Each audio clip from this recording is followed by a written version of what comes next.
is the growing tendency to openly resort to the use of force in defiance of all established norms, principles, and rules. Of even greater concern is the increasing inclination to deliberately violate international law, including the core principles of the UN Charter.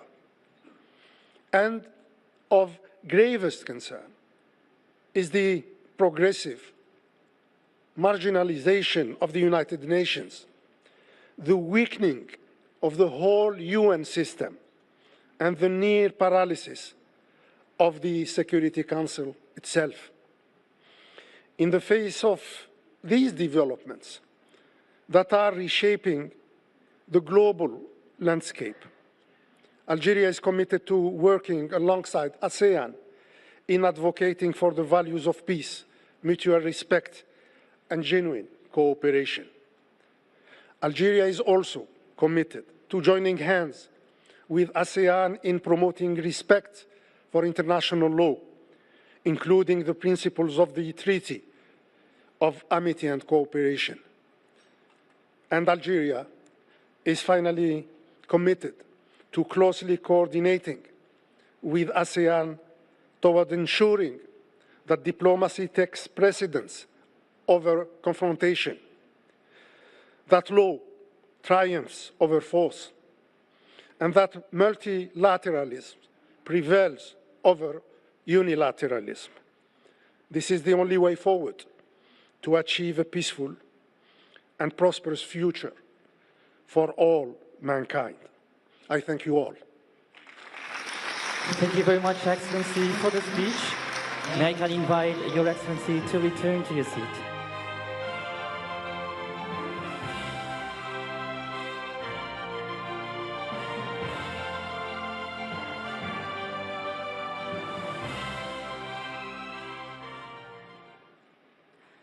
Thank you, Excellency. Next, may I invite His Excellency Mario Lubekin, Minister of Foreign Affairs of Uruguay, to deliver his remarks.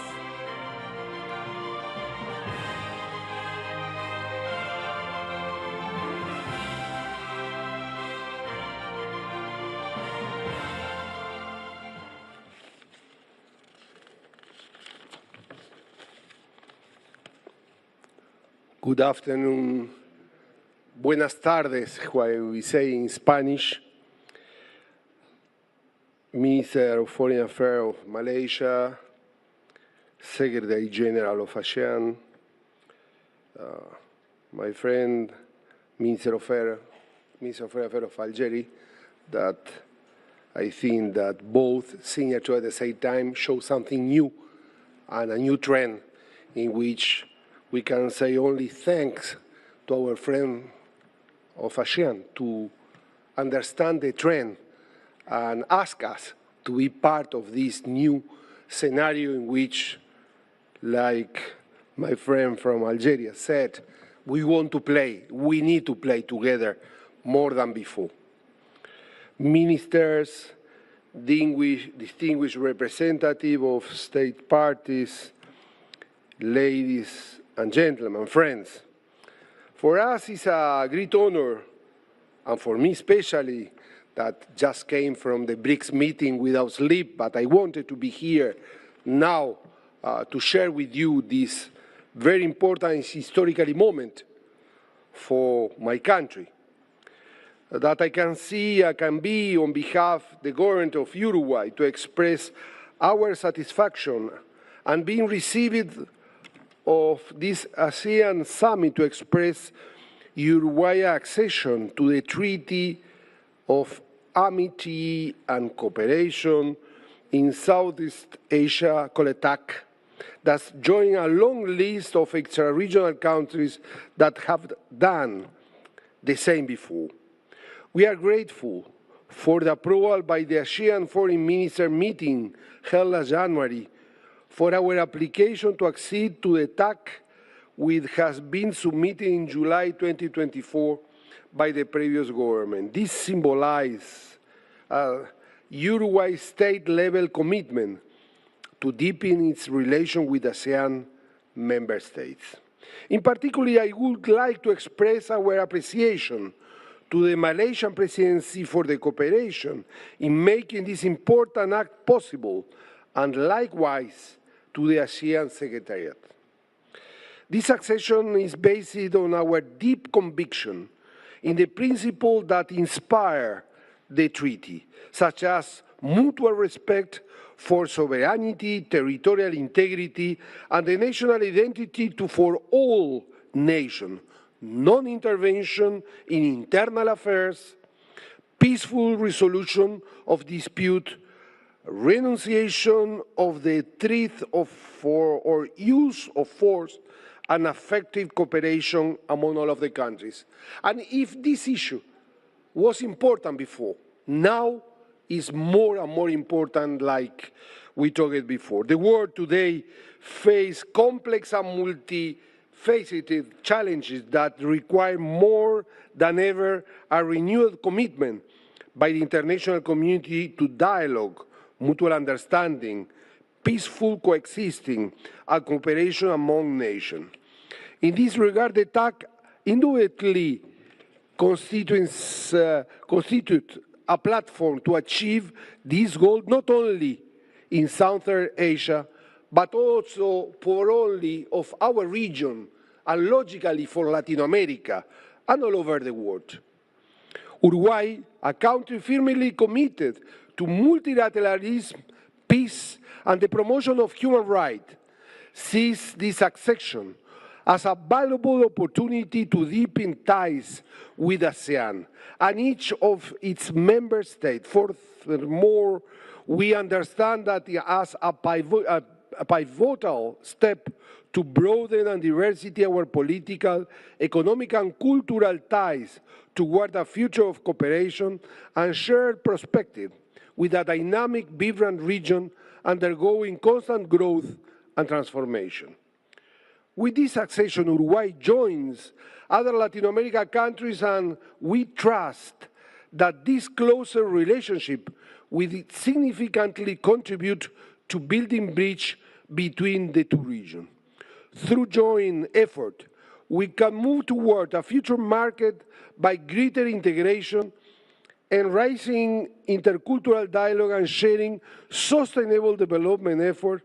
We hope deepen next year, when Uruguay will assume the presidency of the Community of the Latin American and the Caribbean States, called CELAC, in which we have together 33 countries from Latin America and from the Caribbean. Not strong like ASEAN, but we take this type of model to try to understand how Latin America and the Caribbean need to work better and to play better in the world, especially with our partners from Asia and from Africa. And at the same time, we will share the presidency of Mercosur. So the South countries, Brazil, Argentina, Paraguay, and Uruguay, and I think that in that side, we can develop our trade capacity together to create incredible communities of population in an integration process in which we are convinced that this is the way in which we need to go.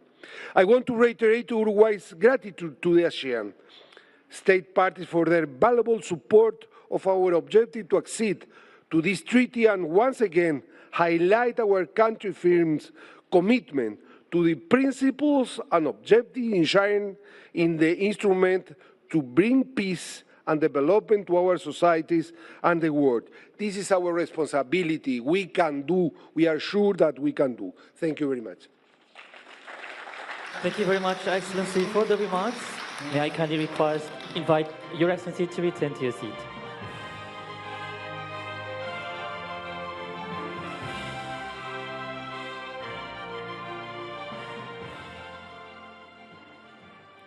Excellencies, distinguished delegates, ladies and gentlemen, that concludes the signing ceremony for the instrument of accession to the Treaty of Amity and Cooperation in Southeast Asia by the People's Democratic Republic of Algeria and the Oriental Republic of Uruguay. We thank Your Excellencies for your presence and commitment to strengthening cooperation with ASEAN. And with that, thank you and have a pleasant evening ahead. The ceremony is now adjourned. And with the signing complete, the ceremony for the instrument of accession to the Treaty of Amity and Cooperation in Southeast Asia, TAC, has now officially concluded.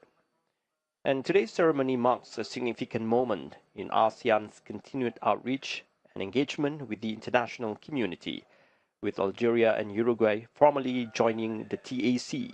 The treaty's message of peace, mutual respect, and constructive dialogue continues to resonate far beyond Southeast Asia.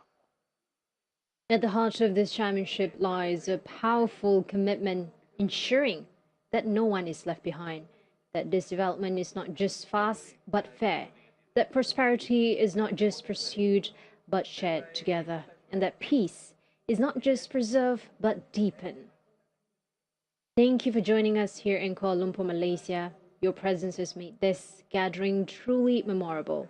We definitely look forward to seeing you again as we continue to build a brighter, more united ASEAN together.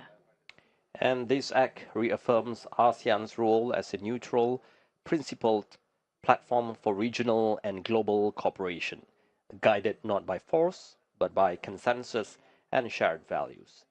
As the signing ceremony draws to a close, we now return to the main program of the 58th ASEAN Foreign Ministers meeting. Stay with us for more live coverage from Kuala Lumpur.